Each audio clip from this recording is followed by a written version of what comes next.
So ஒரு குழந்தையோட வளர்ச்சிக்கு க்ரோத்தும் முக்கியம், டெவலப்மெண்ட்டும் முக்கியம்.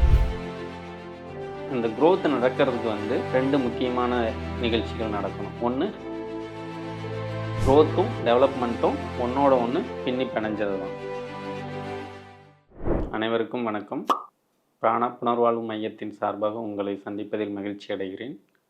லாஸ்ட் வீடியோவில் நம்ம எம்பிரியோனா என்ன, ஃபீட்டஸ்னா என்ன, இன்ஃபேண்ட்னா என்ன, அடலோசன்னா என்ன, அதுக்குரிய ஏஜ் குரூப் என்ன அப்படிங்கிறத பார்த்தோம். இந்த வளர்ச்சி எப்படி நடக்குது அப்படிங்கிறத இந்த வீடியோவில் நம்ம பார்க்க போகிறோம். வளர்ச்சி அப்படின்னு சொன்னோன்னே நமக்கு ஞாபகம் வர்றது என்ன? ஆளும் வளரணும், அறிவும் வளரணும். ஆக இந்த வளர்ச்சி அப்படிங்கிறதுல ரெண்டு காம்பனண்ட் இருக்குது. ஒரு காம்பனண்ட் க்ரோத்து, இன்னொரு காம்பனண்ட் டெவலப்மெண்ட்.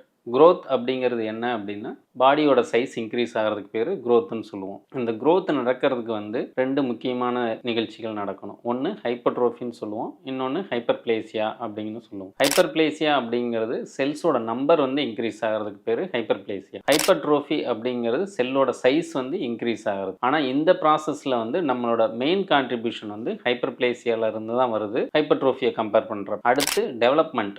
டெவலப்மெண்ட் அப்படிங்கிறது என்னென்னா மெச்சுரேஷன் ஆஃப் ஃபங்க்ஷன். அதாவது நம்ம ஒரு வேலையை செய்யறதுக்கு நமக்கு ஒரு ஸ்கில் வேணும். அந்த ஸ்கில்லை எப்படி அவங்க அக்வயர் பண்றாங்க, அதுதான் டெவலப்மெண்ட். இப்போ டெவலப்மெண்ட்டுக்கு என்ன வேணும் அப்படின்னா maturation and myelination of the nervous system. அதாவது மூளை மற்றும் நரம்பு மண்டலத்தோட மைலினேஷனும் மெச்சுரேஷனும் இருந்தால் தான் டெவலப்மெண்ட் ப்ராசஸ் நடக்கும். ஆக க்ரோத்தும் டெவலப்மெண்ட்டும் ஒன்றோட ஒன்று பின்னி பிணைஞ்சது தான்.